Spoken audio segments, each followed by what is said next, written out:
Hola a todos, bienvenidos al canal. Es un gusto saludarlos, es un placer tenerlos nuevamente acá eh, para poder seguir compartiendo las maravillas de Yeshua y su Malhut. Yo quiero comenzar saludando, estoy buscando. Quiero saludar a todos el día de hoy,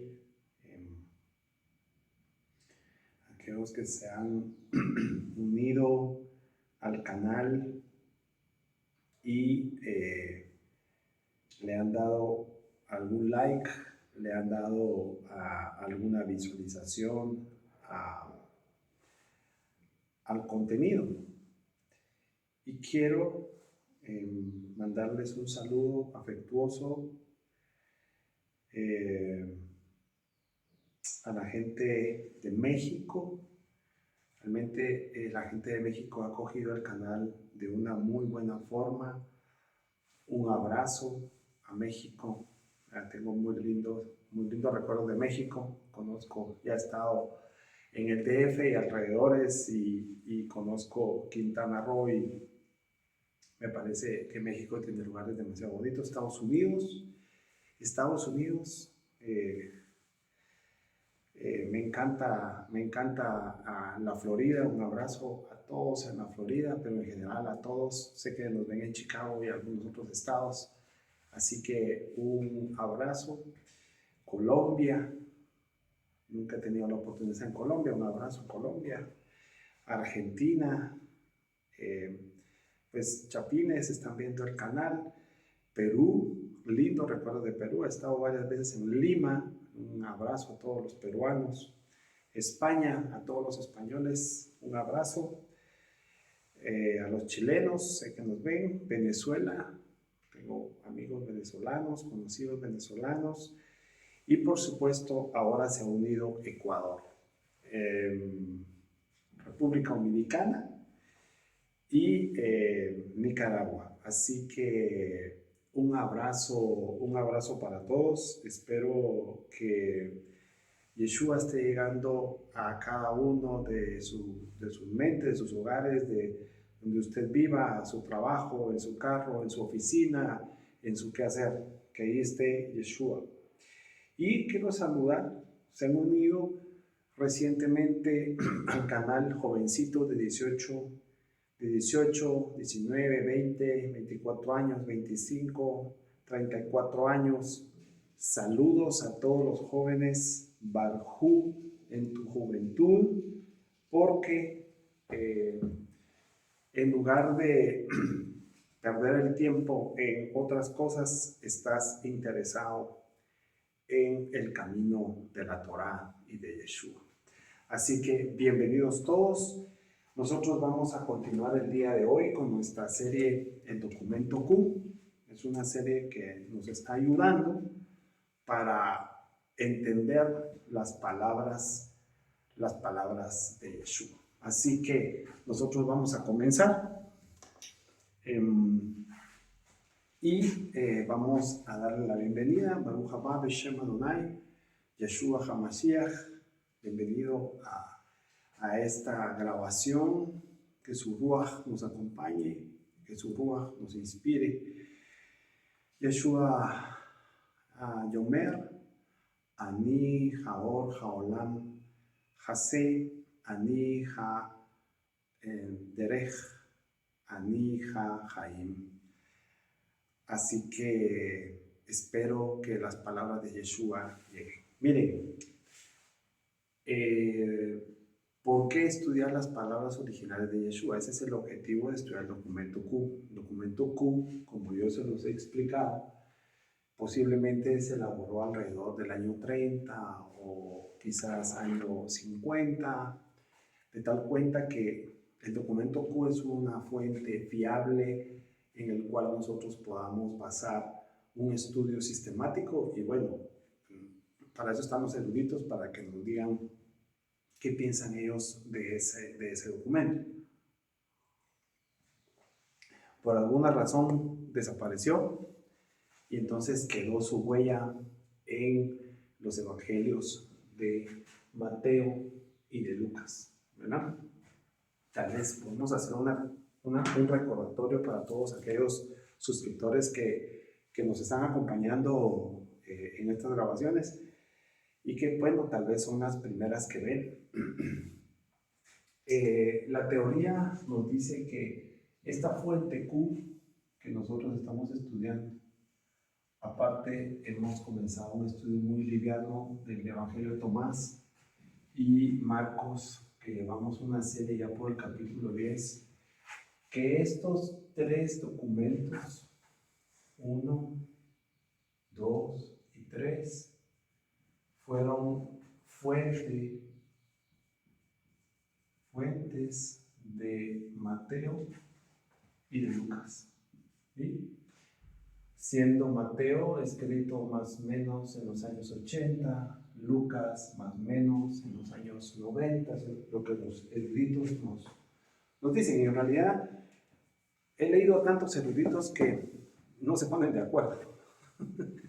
No se ponen de acuerdo cuándo fueron escritos los evangelios, pero en resumen, lo que sí sabemos es que definitivamente es que no estamos seguros quién los escribió. Y por tanto, ¿por qué se llama de Marcos, de Lucas, de Mateo? La iglesia se tomó el derecho de ponerles el título, ¿no? Y entonces ellos dicen que uno los escribió Mateo, que los padres de la iglesia dijeron no sé cuánto. No sabemos quién los escribió. Eso es lo más seguro. No nos engañemos, hombre, ¿verdad? Lo que nosotros tenemos que, nuestra petición tiene que ser Yeshua, que tu ruaj sea quien nos vaya dirigiendo. Por eso es que él dijo que su ruaj iba a ser quien nos iba a guiar hacia toda emet, hacia toda verdad. Bien. Vamos a la última vez que grabamos sobre el documento Q, estábamos grabando en Q72428. Vamos a ponerlo acá, 72428. ¿Sí? 72428. Estoy usando una versión directamente del griego al español. Recuérdese, es un gran detalle. Q7, no sé, no lo acentúe. Ahí está. Va. Porque es importante que yo le haga la aclaración del griego al español. Recuérdese que el griego no es la lengua que Elohim nos dio para entender las escrituras. Entonces nos hicieron una traducción, más bien creo yo, para ponerlo más difícil. Imagínese usted a qué hora vamos a aprender griego, y definitivamente que no. En todo caso, entender el mensaje que nos ha llegado y entenderlo en el contexto de la cultura, de la historia, del lenguaje, de los códigos de la Torá, los profetas, los salmos, etc. Eso sí tiene sentido en su idioma original, ¿verdad? Hay aberraciones totales en las traducciones y según ellos no nos vamos a dar cuenta de todo lo que han ido agregando que no le pertenece al mensaje de Yeshua, pero sí al estudiar detalladamente las palabras de Yeshua, entonces la iglesia queda en evidencia de la corrupción que ha metido en los textos. O sea, lidiamos uno con la traducción del texto y dos con las mentiras de la iglesia y la corrupción. Perdón, pero este canal por alguna razón se lo voy a decir otra vez. Miren, este canal no le pertenece a ninguna iglesia ni a ningún grupo. Este canal es y tiene como objetivo enseñar al Mashiach Yeshua judío, ¿sí? Hablar de la verdad del Mashiach judío. No pretendemos caerle bien a la iglesia, es más, mejor si nos apartamos totalmente de la iglesia que ha sido realmente un instrumento de confusión y ha sido un instrumento para ocultar al Mashiach. De hecho, los dos grandes grupos que yo le propongo que como que se pusieron de acuerdo, vamos a ver si no es así, se dividieron el pastel, es los judaísmos al querer menospreciar la obra de Yeshua, y el otro grupo, pues por supuesto la iglesia, que nos ha contado la historia y las versiones que ellos han querido. Nosotros conocemos hoy toda esta historia del cristianismo porque la iglesia ha sido quien se encargaba de que nosotros conozcamos esa historia. Aquí estamos para desmentir a la iglesia en todas sus falsedades y hablar de Yeshua, el Mesías judío. Bueno, dice Q724. Cuando estos se marcharon, comenzó a hablar a la gente acerca de Juan. ¿Qué salisteis a ver al desierto?, les preguntó.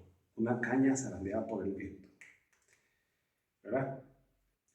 Y luego les dijo, entonces, ¿qué salisteis a ver? Un hombre vestido lujosamente. Fíjese, comencemos. ¿Qué salisteis a ver al desierto? Esa sería la primera pregunta. ¿Qué salisteis a ver al desierto?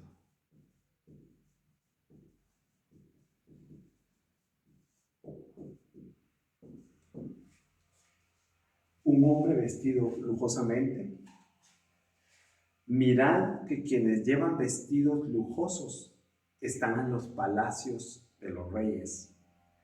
Entonces, ¿qué salisteis a ver? Un profeta. Yo os digo, más que un profeta. Entonces, él pone aquí un profeta como pregunta, ¿no? Y entonces él responde, más que un profeta. Muy bien. Y entonces dice, este es aquel de quien está escrito, he aquí yo envío mi mensajero por delante de ti, el cual preparará tu camino ante ti. Yo os digo, no ha surgido entre los nacidos de mujer uno mayor que Juan, pero él, más pequeño en el reino de Dios, es mayor que él. Entonces, él es un nacido de mujer, y este es un tema que introduje en la última vez. Juan, un nacido de mujer. Juan, nacido de mujer.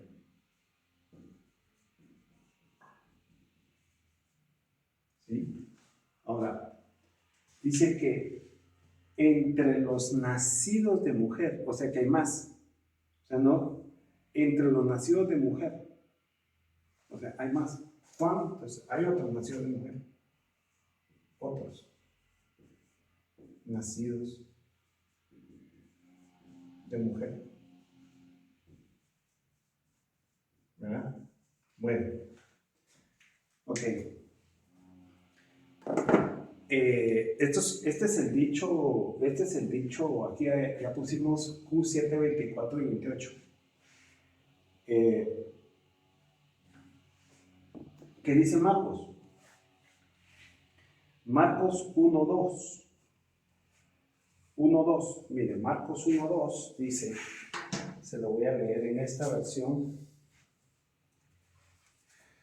de Marcos. Mire pues, Marcos 1:2 dice, como está escrito por el Nabí Yeshayahu, Hineini Sholeach Malachi Panaim, que significa, he aquí envío mi mensajero delante de tu rostro, ¿sí? El cual preparará tu camino delante de ti. Upinach derech, la fe Neija, el cual preparará tu camino delante de ti. Mire, una de las cosas que yo he estado meditando sobre, este es Marcos 1.2, entonces Marcos 1.2 lo que está diciendo es Marcos 1.2, citando al profeta Isaías, al profeta Naví, ¿verdad? Vemos que es Naví, Naví en hebreo, Isaías, sobre que él es el que en el desierto prepara. Entonces, ¿a qué nos está apuntando? En primer lugar, aquí también Yeshua hace la mención del desierto y Marcos está hablando en dos documentos distintos, note usted, tanto Marcos como Q están señalando al desierto. ¿Eso qué quiere decir? Que seguramente es histórico, que lo que nos cuentan los relatos de tanto Q y los demás evangelios es que sucedió la predicación de Juan y primero de Juan y luego de Yeshua en el desierto. Digamos, entendiendo el desierto como los alrededores del Jordán, ¿verdad? Se recuerda de la enseñanza que vimos del jardín. Entonces todo apuntaría a qué sucedió ahí, en ese lugar. Y recuérdese que el desierto, nosotros tenemos que ponerlo en contexto, porque el desierto en realidad es un lugar desolado, pero también es un lugar peligroso. Es decir, estar en el desierto no es una ganga. Estar en el desierto, en primer lugar, es estar cercano a la muerte porque no hay que comer, no hay agua para beber. Y entonces se puede morir de hambre, se puede morir de sed, pero también hay peligros por los animales que habitan alrededor. Entonces, estar en el desierto no es una ganga. Sin embargo, el profeta, el Naví Isaías apuntala ahí y Marcos dice, efectivamente, en el desierto. Ahora, miren, tenemos que tener sumo cuidado y ser bien cautelosos respecto a lo que nos están contando sobre Yohanan y Yeshua. ¿Sí? Más adelante entraremos a hacer una serie sobre ellos dos, sobre Yohanan y Yeshua. ¿Bajo qué premisas? Miren, hay una palabra que acabamos de leer que no terminamos de entender, que es que evidentemente se manifiesta en el desierto, pero ¿qué salisteis a ver? ¿A un profeta? Entonces dice que sí, a un profeta, pero más que un profeta. ¿Sí? Ahora, ¿qué significa eso? Para entender esa parte, vamos a poner ciertas premisas, no para desarrollar la explicación, sino para fijar un punto de partida hacia dónde, qué vertientes hay. La primera es que es evidente que la iglesia ha querido separar a Yeshua de Juan por siempre. Es decir, Juan por acá y Yeshua por allá. ¿Sí? La pregunta es ¿por qué? ¿Por qué han querido separar a Yeshua de Juan? Y por supuesto, así quedó evidenciado. ¿Verdad? Entonces, allí hay una vertiente que nos han ocultado y nosotros debemos de indagar por qué. ¿Sí? Esa es una vertiente que nosotros tenemos que ponerle atención. ¿En qué sentido? En el sentido histórico. ¿Sí? De hecho, para la iglesia ha sido demasiado difícil aceptar que Juan Yohanan, el inversor, haya hecho el Tevilat Mikveh Mayim a Yeshua, ¿verdad? O sea, la iglesia no lo tiene que dejar y lo dejan allí, pero si se da cuenta que la historia de ellos dos es como que demasiado corta, no le prestan atención. Pero solo narran cuando Yeshua apareció y Yohanan ha hecho una inmersión como Tevilam Bemaim, pero de ahí hay otras escenas donde inclusive Yohanan está hasta dudando si es Yeshua. Ahora, ¿qué es realmente histórico de lo que nos están contando y qué es una elaboración de la iglesia respecto a lo que nos cuentan de Juan y Yeshua? ¿Por qué ocultarlo? ¿Sí? Voy a hacer una pregunta. Juan, este Juan del cual estamos hablando, era maestro de Yeshua. Pregunta. ¿Es eso lo que nos están ocultando? ¿Yeshua era un talmid de Yohanan? ¿Sí? ¿Es eso lo que la iglesia no quiere que nosotros sepamos? ¿Que Yeshua pudo haber sido un talmid de Yohanan? Y por eso Yeshua aparece también en el desierto con él. Y ya no aparece más. Aparece ahí y ya no aparece más en el desierto con Yohanan. Es más, a Yohanan, el inmersor, no se le narra, según esta historia que la iglesia nos cuenta, ¿verdad? Porque en los textos hay lo que ellos quieren contar y lo que se les escapó, que no tenían que ver borrado o cambiado, ¿verdad? Y eso es lo que hoy nos mantiene aquí.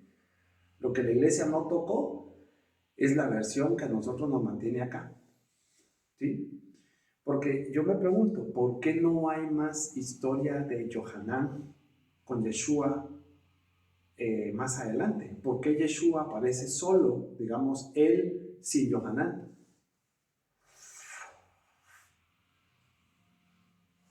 ¿Verdad? Entonces, luego viene la teología de la iglesia y comienza el desarrollo a explicar que, entre otras cosas, hay un dicho que dice que él tiene que crecer y yo tengo que menguar.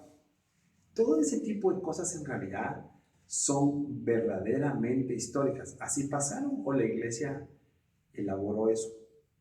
¿Para qué? La pregunta es, ¿para qué? Bueno, entonces, si Yeshua, efectivamente, lo que la iglesia nos oculta es que Yeshua fue un talmid de Yohanan, entonces eso significaría que Yeshua tenía un conocimiento muy grande de la Torá. O sea, Yeshua no era, digamos, un principiante en la Torá, ¿sí? Y si nos apoyamos, y es histórico el evento en que Yeshua estaba con los sabios en Jerusalén, en alguna ocasión siendo él un niño, con una sabiduría sobre la Torá desde muy niño, 12 años, eso significaría que él era un avanzado en la Torá, por supuesto, pero lo estoy enfocando desde el punto de vista totalmente histórico. No sé si me acompaña usted. Entonces, la primera pregunta es, ¿por qué la iglesia quiere ocultarlo? ¿Por qué no contó más detalles de esa relación? ¿Por qué de separarlos? Los separan rápidamente y dejan a Yohanan ahí, cuentan su historia que le capitan, etc. Pero Yohanan era un verdadero profeta. Yeshua lo reconoce como profeta y más que profeta, pero ahí es donde, en esta grieta de palabras, es donde quiero detenerme para ver las vertientes posibles, para entender el más que profeta. Miren, el pueblo reconocía, hay un texto que dice que el pueblo reconocía a Yohanan, el inmersor, como un profeta genuino. Por eso es que no querían hacer con él algo que fuera, digamos, atraparlo y que fuera un escándalo, porque el pueblo lo reconocía como profeta. Pero Yeshua también. Ciertamente sí, y él dice, y es más que un profeta.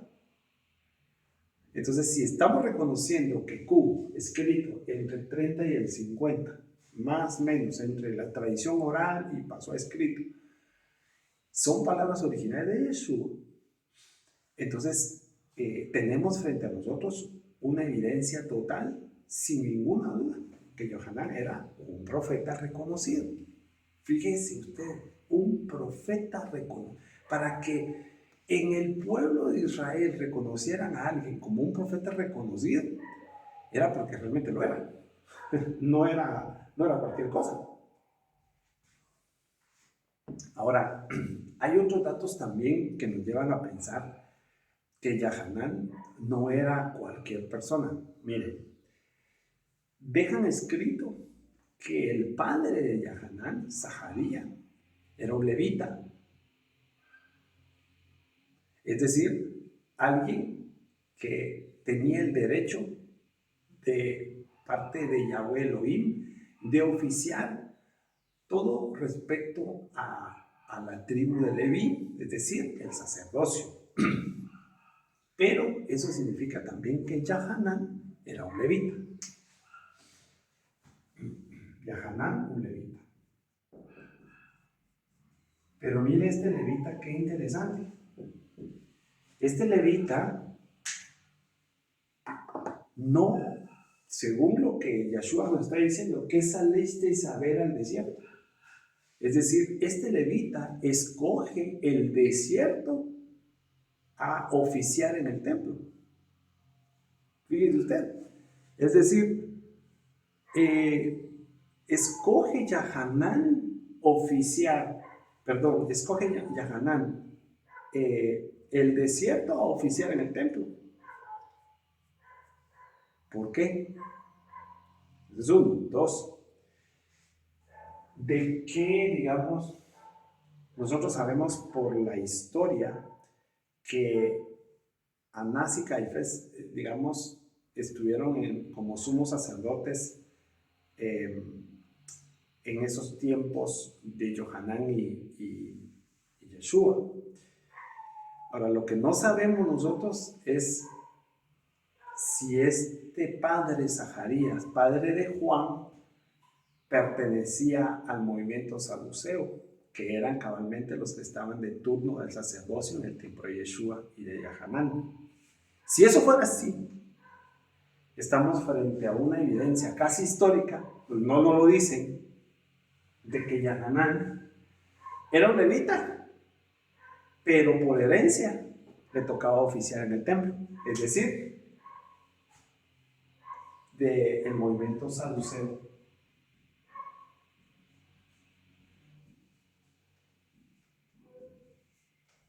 Ahora, ¿por qué él escoge el desierto y no el templo? Yahanan. Porque es evidente en el relato de las obras, de los hechos de Yeshua, que yo le llamo, es evidente que el sacerdocio está corrupto.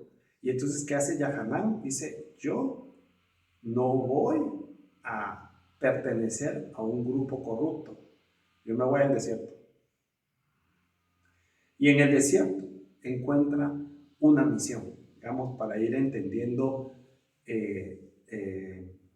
digamos, una misión de su sacerdocio, ¿sí? Entonces, siendo él un levita, como su padre, entonces tenía que ejercer el sacerdocio, que lo está ejerciendo, digámoslo así, haciendo una protesta en contra de un sacerdocio corrupto. ¿Sí? Ahora la pregunta que debemos de comenzar a hacernos es, ¿qué relación tenía Yeshua con el sacerdocio? Porque es evidente que Yahanan sí, aquí se lo estoy diciendo.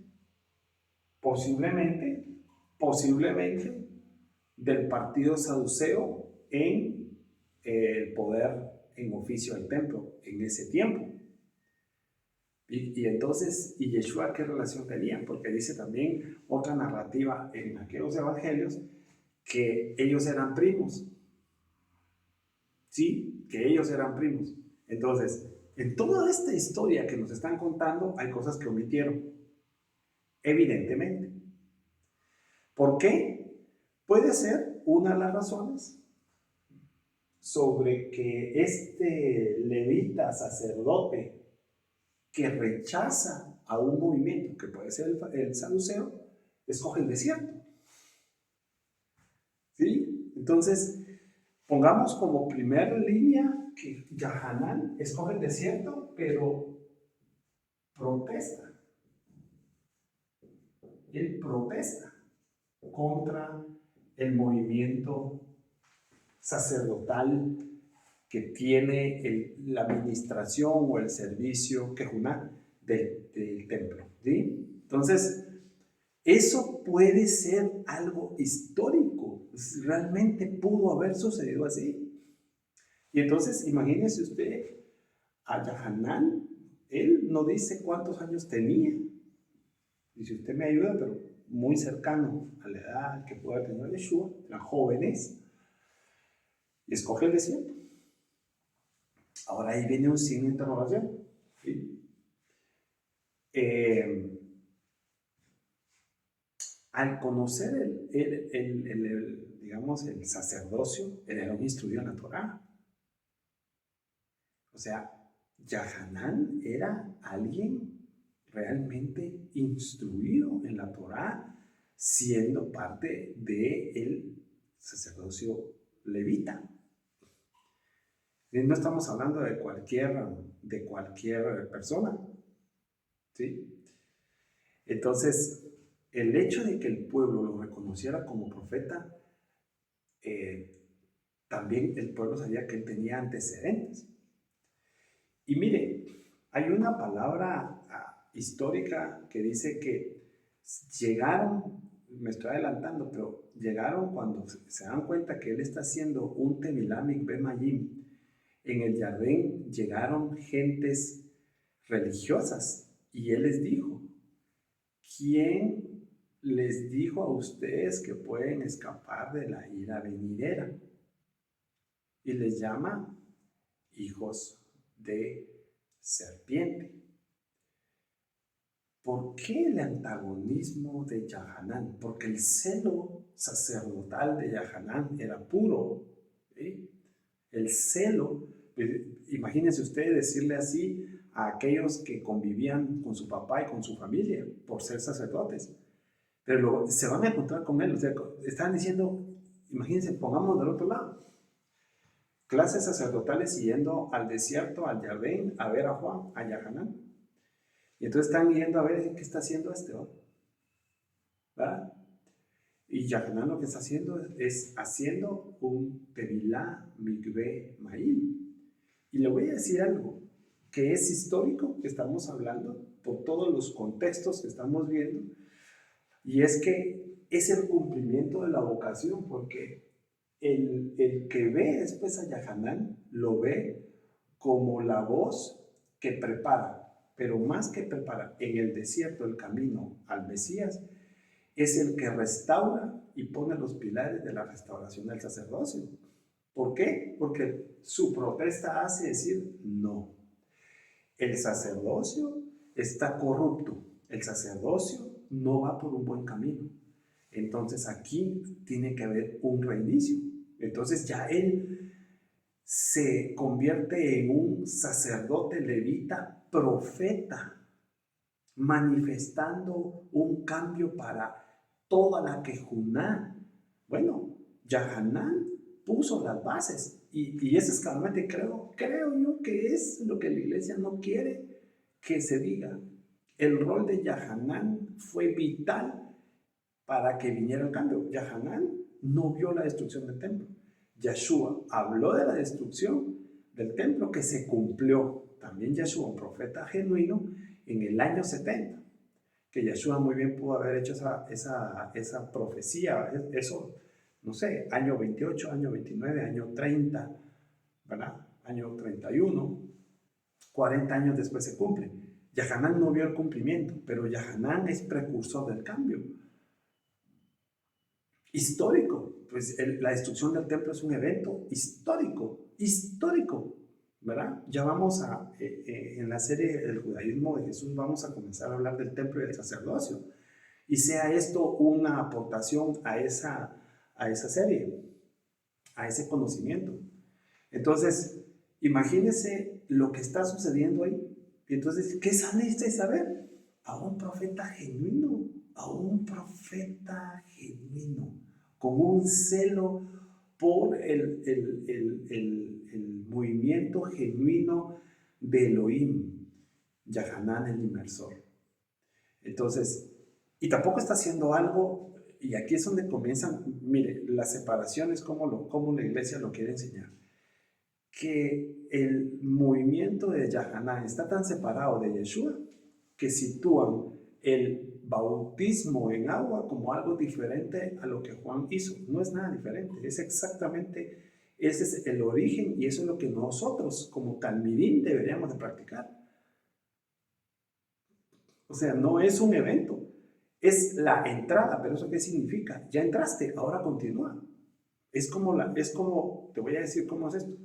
Es como cuando Moisés con el pueblo cruzan el mar, ese es un tipo del Tevilá, ¿verdad? Pero no lo hacen una sola vez.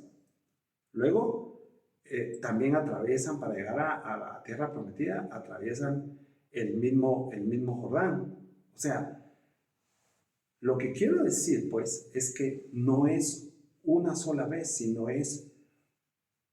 te tienes que pasar por el agua muchas veces, porque tu alma necesita, y mi alma necesita restauración todos los días, corrección de códigos errados. Yo te hablé del código Misraim, ¿verdad? Entonces, pues no me quiero ahorita meter a eso, porque la idea de esta serie y de estudiar Q es irnos por la parte histórica para entender lo que realmente pudo pasar y llegar a las palabras originales de Yeshua. Yohanan protesta, ¿sí? Y eso, siendo él celoso, un sacerdote celoso y puro, comienza una práctica que no era nueva, porque ya desde antes, en la Bereshit, se habla de cómo es, digamos, si usted me sigue en la serie de Maim, la práctica del Tevilam y Maim es unirnos al Malhut desde el Bereshit 1.1 y 1.2. Esa es la práctica de Yahanan el inmersor. O sea, si nosotros estamos hablando hoy aquí de Tevilam y Bemaim, es porque Yahanan, usado por Elohim, restituyó, trajo a luz una práctica maravillosa que nos da a nosotros la sanidad y la corrección de nuestra alma. Eso es lo que Yahanan como profeta genuino, y Yeshua lo reconoce como su compañero, ¿sí? ¿Verdad? Ahora, lo que no sabemos es si las palabras más adelante es que Yahanan lo reconoció a Yeshua como mayor que él. No sabemos cómo realmente lo vio, pero según la iglesia sí. Y en este momento no es relevante, pero sí es relevante que lo quieran separar de Yeshua. El tema del bautismo, Tevilá, bautismo, son cosas donde separan y quieren volver a separar a Yahanan de Yeshua. ¿Sí? Yo ya en la introducción del Evangelio de Juan he explicado de que Yeshua tuvo compañeros y Yahanan es uno. El Mesías, un compañero del Mesías es Yahanan. La introducción que hace el Evangelio de Juan, capítulo 1 de Yahanan, es espectacular. Yahanan, un hombre de luz, así lo pone Yahanan. Tal vez ese sea quizás el mejor contexto para entender las palabras de Yeshua que dice, más que un profeta, porque si él protesta contra el sacerdocio corrupto por su celo de las cosas santas, encontró un propósito en el desierto. Aquí hay varias cosas, yo no sé cómo voy de tiempo, pero encuentra un propósito en el desierto. Muchas veces yo no sé cuántos me ven, no sé a cuánta gente estamos llegando, no sé cuántos suscriptores llevamos, pero quizás en nuestra vida no encontramos el propósito en la vida cotidiana. No encontramos el propósito ni en el trabajo, ni en la familia, ni en los hijos, ni en la pareja, ni en circunstancias, sino lo encontramos en el desierto. El propósito y la vocación hacia Yahvé, Elohim, hacia el Mashiach. Yahanan lo encontró. Y mire lo que dijo Yahshua de él. Lo que hizo él por nosotros. Para que nosotros hoy estemos hablando de Tevilá, mi ven allí, sintamos el celo de ese sacerdocio. Punto 1. Quizás usted que me escucha no ha encontrado su vocación y no ha encontrado su propósito y sea necesario que vaya al desierto. Eso no es fácil. Pero tu celo, lo que llevas aquí por el Mashiach, se puede manifestar en el desierto. No vas a ser el primero y el último. Ya Moisés también estuvo en el desierto. Moshe encuentra su vocación en el desierto. ¿Qué decía él? No, yo no quiero eso, yo no voy a ir, yo no voy a hablar, no sé hablar, no. ¿Le tocó? Entonces, punto 1, quizás encuentres tu vocación y tu celo, el que tienes aquí en tu alma, lo encuentras en el desierto. Ahí, en el desierto. ¿Sí? Punto 2, hoy igualmente no hay sacerdocio. El de levita. Fíjate lo que te estoy diciendo. No hay un sacerdocio porque no hay un templo. Y eso es, y el hecho del año, lo que sucede en el año 70 tiene mucho sentido. Es decir, históricamente, usted me ha escuchado en las grabaciones cuando hablo de las señales del retorno de Yeshua, las señales históricas que nos dejan. Bueno, el año 70 es una señal para el cambio del sacerdocio. Entonces, los levitas deberían de preguntarse, a partir de ahí, bueno, ¿y ahora qué hago? Si yo tengo la misión de ministrar y de servir, de hacer la quejuná del Mashiach, ¿qué hago ahora? Pues cambió. Entonces, yo lo invito en la serie del judaísmo de Jesús, vamos a comenzar a hablar del sacerdocio y vamos a comenzar a entender qué es lo que realmente pasó. Pero el año 70, ¿quién permitió? Yo le pregunto, ¿quién permitió que el templo fuera destruido y en la forma en que fue destruido? Fue una masacre. ¿Quién lo permitió? Pregunto. ¿No fue el hoy mismo que permitió que el templo fuera destruido? Esos son dos. Yahanan es quien prepara todo ese escenario. Un profeta y más que profeta. Es que es lo que le dije, esa grieta tenemos que entender, por eso estamos aquí, estamos en esa grieta. Y entonces, ¿qué sucedió después del año 70? ¿Cuántos templos se han construido hasta el día de hoy, 2024? Ni uno.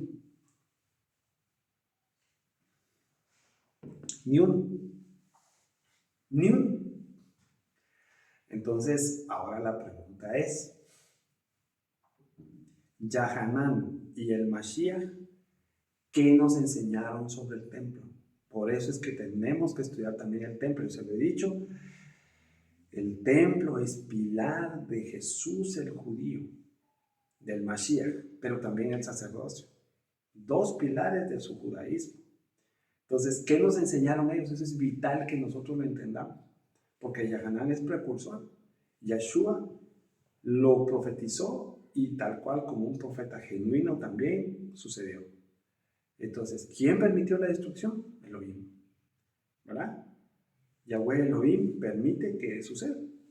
Y hasta el día de hoy no hay. Entonces, la pregunta que hay, no lo vamos a contestar hoy, la pregunta que hay que responder es, ¿el templo debería o no debería ser reconstruido?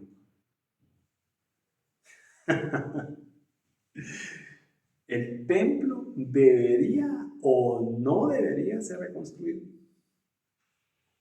Ese es un tema fundamental para que nosotros entendamos el mensaje del Mesías, del cual Yahanan, por el celo que tuvo, encontró su vocación en el desierto. Entonces, vamos a concluir esta grieta porque quiero avanzar, pero las posibilidades es que es más que un profeta, porque él es el precursor del gran cambio de la Quejuná. Es que esto es tremendo, esto es demasiado fuerte.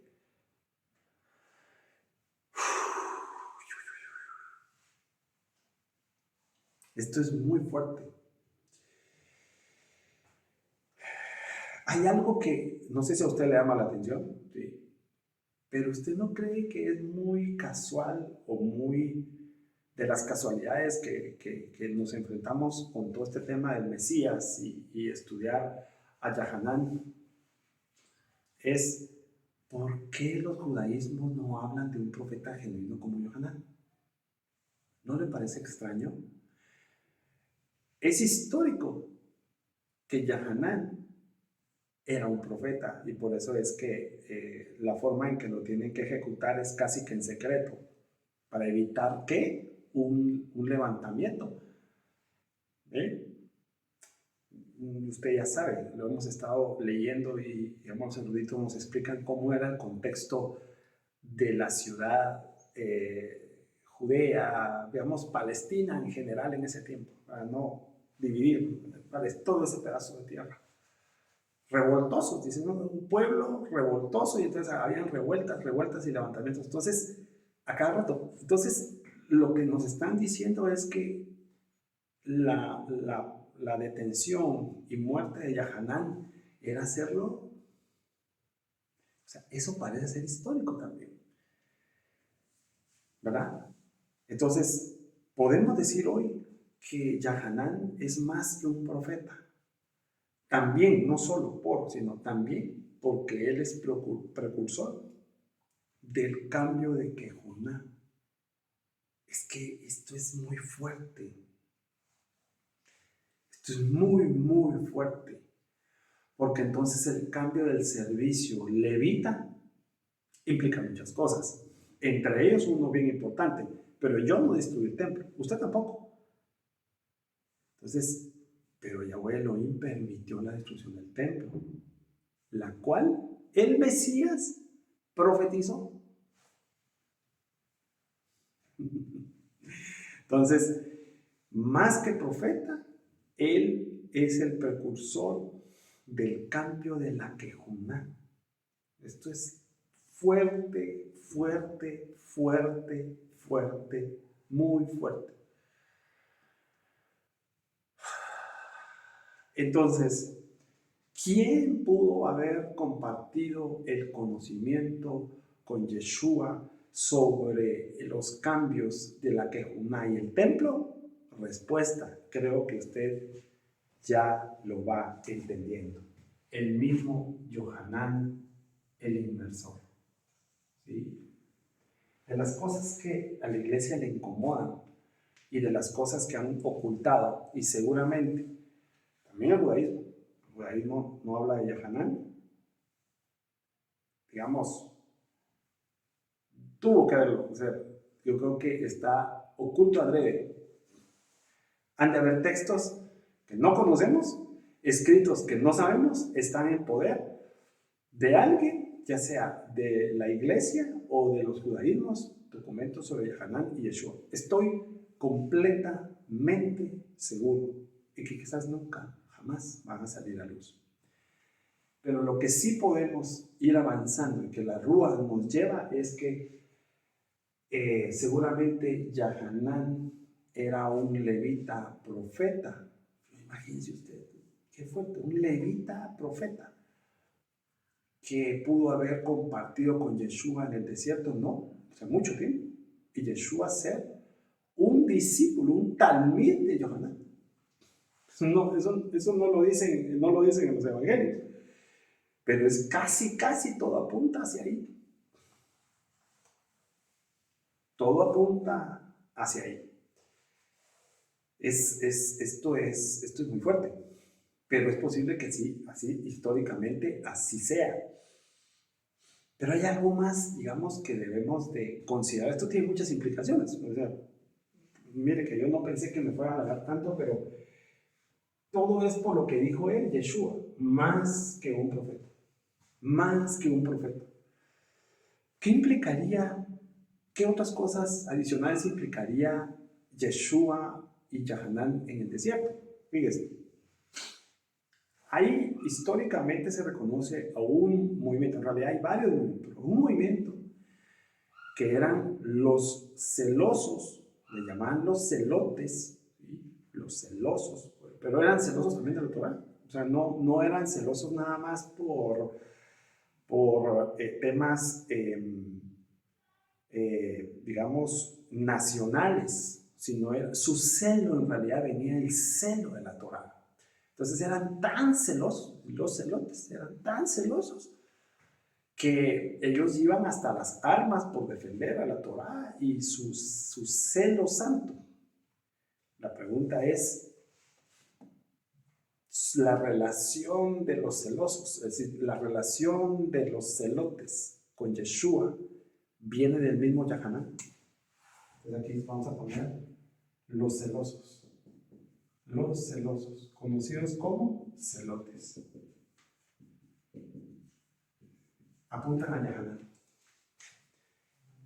¿Será posible que Yahanan era un iluminado? Digo, es que lo era, pero mire cómo lo estoy diciendo.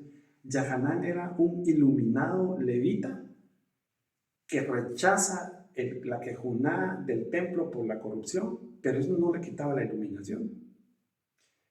Él era realmente un líder de Ruach, donde los celotes encontraban el alma de su movimiento. Pudo ser. Yo lo pongo, recuérdense que aquí caemos en el campo de la teoría y la hipótesis derivado a todo lo que nos han ocultado. Pero entendiendo el sentimiento de Yahanan, su origen, sus padres y lo que Yeshua dice de él, entonces Yahanan, un profeta, y Yeshua no dice que eso es más que un profeta. Entonces pudieron los celotes encontrar en Yahanan el guía espiritual con el celo que se requería para ir hasta las armas. Probablemente que sí. Probablemente que sí.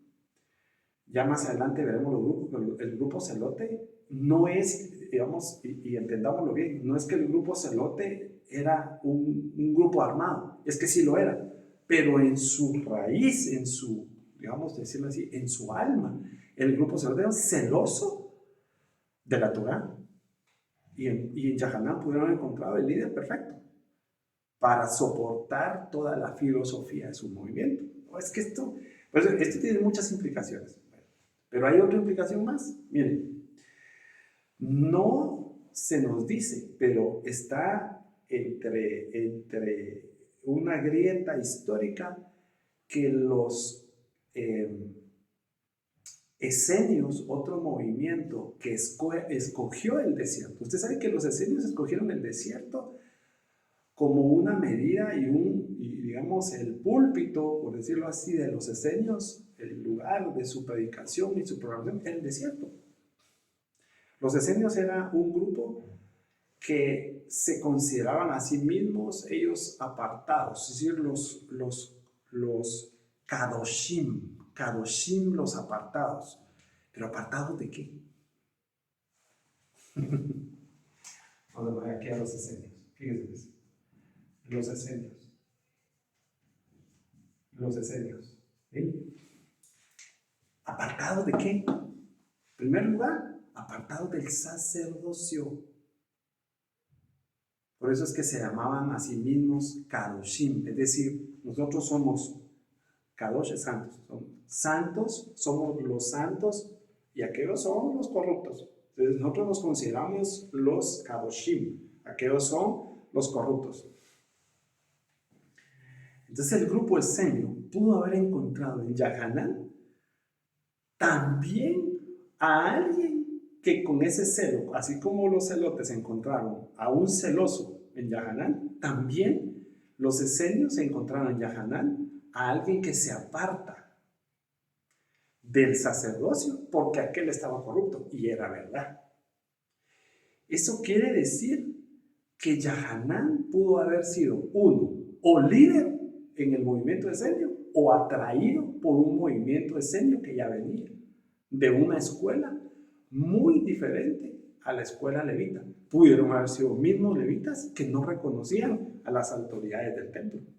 Y de ahí la doctrina de Yeshua y la revelación de Yeshua respecto a la corrupción del sacerdocio en el templo. Es que este tipo de cosas son las que nosotros como seguidores de Yeshua tenemos que entender, pero tenemos que hablar y tenemos que contarlo, ¿sí? ¿Por qué? Porque no tiene nada de malo. O sea, absolutamente nada de malo. Si creemos que Yeshua dijo un profeta es más que un profeta, entonces, si Yeshua lo reconocía, entonces nosotros, ¿por qué no? ¿O la iglesia, por qué no? Bueno, seguramente hay otros textos que no hemos considerado que pondrían a la iglesia en un estado diferente si nosotros seguimos con esta línea de ver en Yeshua ver en Yohanan, perdón, lo que Yeshua veía y no la iglesia. Bueno, entonces volvamos a los esenios. Un grupo en el desierto que se consideraba Kadoshim, apartado del sacerdocio. Entonces, o Yahanan lo lideraba, o llegó a ser líder de ese movimiento, ¿sí? Y o fue atraído por el movimiento que ya venía. Entonces, yo más bien creo, pues, mi pensar y mi teoría, que el movimiento ya venía, ¿sí? Porque estudiando a los esenios ellos ya tenían un liderazgo. Sin embargo, habría que ver en qué tiempo esos liderazgos surgieron, ¿verdad? Para empatarlo con el tiempo de Yahanán y Yeshua. Lo que sí es cierto es que Yahanán pudo haber sido también un iluminado que guió espiritual en la Torá, el sacerdocio, etcétera, al grupo de los esenios, ¿verdad? En cuanto al sacerdocio y las prácticas que tenían que hacerse kadosh. Es decir, no existían en el tiempo de ese tiempo los movimientos ortodoxos que hay hoy, pero este grupo era ortodoxo en cuanto a la Torá, ¿sí? Por eso es que estaban en el desierto. Y según algunos eruditos, habían esenios en Jerusalén, pero ahí donde ellos vivían no entraba nadie, es decir, era una comunidad, estaban apartados, Kadoshim, así era. Pero Yahanán, bueno, no sabemos, ya no se nos dice qué pasó con Zaharía, el levita, el padre digamos, bueno, obviamente en algún momento murió el padre de Yahanán, pero a lo que voy es, ¿qué pensaba el padre de Yahanán respecto al sacerdocio? Es decir, él mismo le pudo haber dicho a su hijo, mira, este sacerdocio creo que no es válido por lo que está sucediendo. Es que los orígenes realmente, ¿y por qué se lo estoy diciendo? Porque más adelante, cuando estudiamos a Yeshua y el templo, esas palabras y esos datos que quedan allí, esas versiones donde dice que el templo va a ser destruido, esa es la principal causa por la cual a él lo prendieron. De hecho, Esteban habla de eso en el libro de los Hechos.